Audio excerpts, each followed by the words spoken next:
Thank you, Mr. Speaker. The last nail is being driven into the coffin of the American Republic, yet Congress remains in total denial as our liberties are rapidly fading before our eyes. The process is propelled by unwarranted fear and ignorance as to the true meaning of liberty. It is driven by economic myths, fallacies, and irrational good intentions. The rule of law is constantly rejected, and authoritarian answers are offered as panaceas for all our problems. Runaway welfareism is used to benefit the rich at the expense of the middle class. Who would have ever thought that the current generation and Congress would stand idly by and watch such a rapid disintegration of the American Republic? Characteristic of this epic event is the casual acceptance by the people and the political leaders of the unitary presidency, which is equivalent to granting dictatorial powers to the president.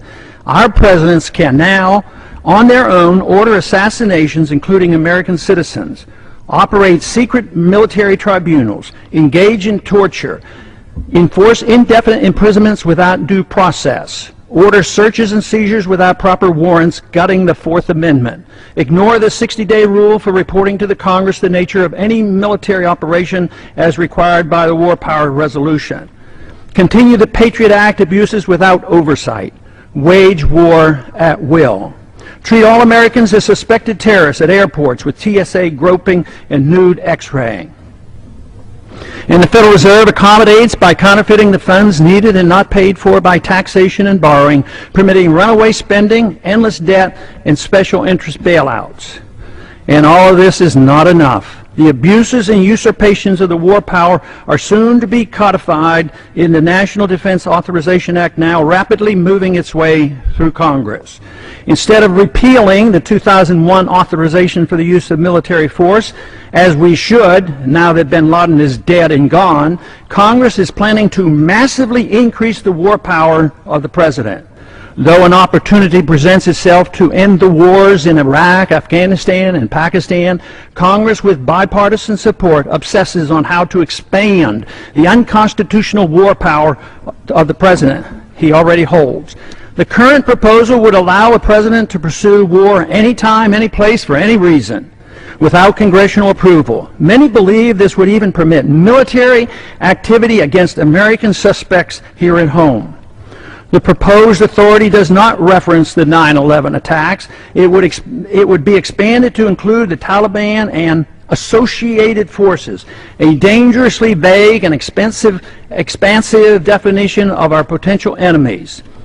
There is no denial that the changes in Section 1034 totally eliminates the hard-fought-for restraint on presidential authority to go to war without congressional approval achieved at the Constitutional Convention.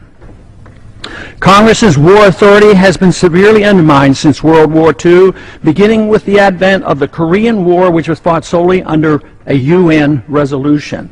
Even today, we're waging war in Libya without even consulting with the Congress, similar to how we went to war in Bosnia in the 1990s under President Clinton.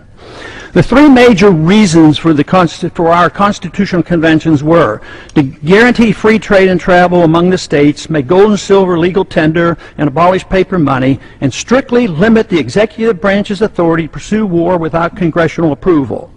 But today, Federal Reserve notes are legal tender, gold and silver are illegal. The Interstate Commerce Clause is used to regulate all commerce at the expense of the free trade among the states. And now, the final nail is placed in the coffin of congressional responsibility for the war power, delivering this power completely to the president, a sharp and huge blow to the concept of our republic.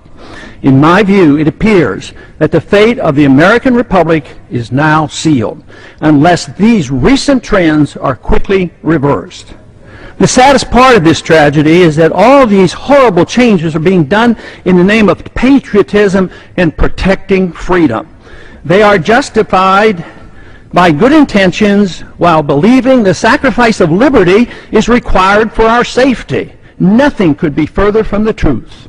More sadly is the conviction that our enemies are driven to attack us for our freedoms and prosperity, and not because of our deeply flawed foreign policy that has generated justifiable grievances and has inspired the radical violence against us. Without this understanding, our endless unnamed, and undeclared wars will continue, and our wonderful experiment with liberty will end. And I yield back the balance of my